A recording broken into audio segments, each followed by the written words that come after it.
I started to see that the faith isn't just something for knowledge's sake, but it's about loving. And it's about loving the human person and seeing the human behind everything.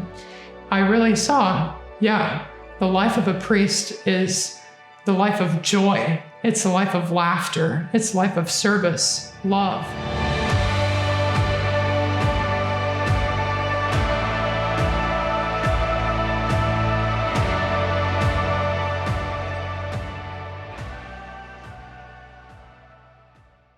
My name is Griffin Schaeffer.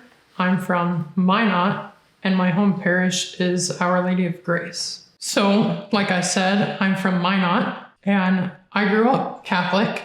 My grandparents were a huge influence for me in Minot. Both my mom's parents and my dad's parents lived there. And so it was really formative to just grow up around really holy men and women, such as my grandparents. In my family, my parents were Catholic. Me, my siblings were all Catholic. I'm the oldest of 4 kids. But other than going to Mass, which was excellent growing up, the faith didn't really take on anything personal for me. And growing up, I was really involved in sports, like a lot of young boys are. My big sport was swimming. I swam with my brother, and it was a great time. We traveled lots, and through our travels, Mass was always a priority. So even though I didn't really have a super deep personal relationship in the faith with Christ, we still made Mass a priority. And so then going into high school, I knew that I wanted something different. It was good to be going to Mass, but I wanted something deeper. And so throughout high school, I had the opportunity to potentially swim in college. My coaches and my parents would ask me about it. My teammates would ask. But for some reason, I never wanted it. And it became really clear in my sophomore year of high school, junior year high school, that I needed to go to the University of Mary. Because, I thought, well, if I actually am Catholic, I want to know what this is and why I am Catholic. And so I knew that I didn't want to swim in college. Bismarck was really close to home, and I heard it was a really good school. And so after my senior year, I drove down to Bismarck and entered college at the University of Mary. And then from there, things just really started taking off. My freshman year, I entered as a politics and criminal justice major, thinking about maybe going to law school. And then throughout that year, some stuff happened, and I just wasn't confident in my decision and what I wanted to do. And so then coming into sophomore year, after praying about it, thinking about it more, I came into sophomore year with a politics and a Catholic studies major. And after I made that change, things just really started opening up. I started going to daily Mass my sophomore year. I started to be involved in the Catholic studies program. I started to make really good friends, and things were starting to make sense. I was getting that knowledge or that justification for the faith that I always desired. And things really started kicking off my junior year because I applied to the Catholic Studies Men's House, and I lived there with 11 other guys and built really, really awesome fraternity and relationships, friendships, accountability, hospitality, prayer, all that stuff. And very, very, very good for me. And it was through living there and through taking more classes, getting involved with professors, that I started to see that the faith isn't just something for knowledge's sake, but it's about loving. And it's about loving the human person and seeing the human behind everything. And I really just started falling in love with my friends, the people that I was on campus with, and I saw that the faith had this very concrete thing in interactions and conversations. And I encountered Christ through the people who I was living with and through my friends.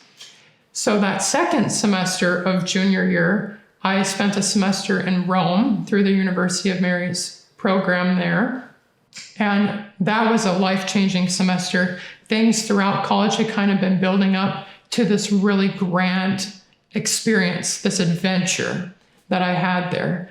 And when I talk about Rome, I usually mention the big three. So the Lenten Station Masses, the art history class, and the chaplaincy program. And so those three things, combined with this way of life that I was living in Rome, just made me think about discernment and vocation, because I was tangibly living the church. I was in the heart of the church with the saints, with amazing professors, with great priests, deacons, and seminarians. And I fell in love with the way that they lived their life. And so, yeah, the chaplains that we had, they'd take us out for breakfast after Mass. They'd take us out for meals, conversations. And they were just really, really great spiritual fathers that really made Rome home for us. But the biggest grace there was going to these churches and receiving the Eucharist daily. During that semester, we would go to these masses that they had every morning in English around Rome's most historic churches, and we'd be having Mass with the saints and with great friends. And through my art history class that we took, Dr. Lev, she's my hero, lots of the reason why I'm sitting in this chair now, but she would explain the art, the history, the meaning behind these churches, and what the Christian faith is, what the Catholic Church is, the martyrs, seeing the early church, seeing the history of the church develop through the beginning all the way until now, the popes, the faithful, the saints. And it was incredible. I just fell in love with art history, and I thought, wow, I want to give my life to this because this space is a home and it's beautiful and I love it. And so in Rome, I really encountered truth, beauty, and goodness. Truth through going to Mass, goodness through my priest friends and professors, and then beauty through my art history class. And all that came together in a way that it really was clear that I really wanted to live this life of radiance, brightness, shining. And I told Christ, I'm like, whatever you want me to do, however I can live that, show me and tell me how.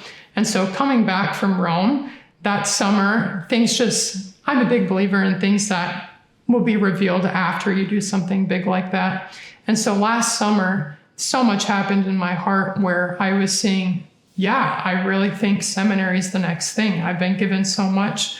I love my friends. I love the church. And I think this is the next thing I need to do. And so I was praying with that throughout the summer. And then fast forward to my senior year of college, things just really fell into place. And I felt super confident in that seminary was the next thing. Through conversations with professors and more friends, I saw, this is something I need to do. And I got my application. But the thing that I'm most excited for, and the reason why I think I'm at this point is because, like I said, I came into college thinking that I was going to be educated in this history or intellectually about the faith or learn church dogma or reasons why. And of course I received that, but I received so much more. I saw that my life isn't about me, and I love my friends, and that there's so much in the world that so many people need physical presence. They just desire healing. And I really saw, the life of a priest is the life of joy. It's the life of laughter. It's the life of service, love. And so through all these things, I've just been really excited to offer my life to truth, beauty, and goodness, and service, joy, and love every single day. Next year, I will be in my first year formation at Kenrick Glennon Seminary in St. Louis, Missouri. And I think I'm most excited. I've had some friends that have done it, some friends that are going to do it as well. And I've heard that it's a year of great maturity and great growth that comes out of sacrifice and that comes out of cost.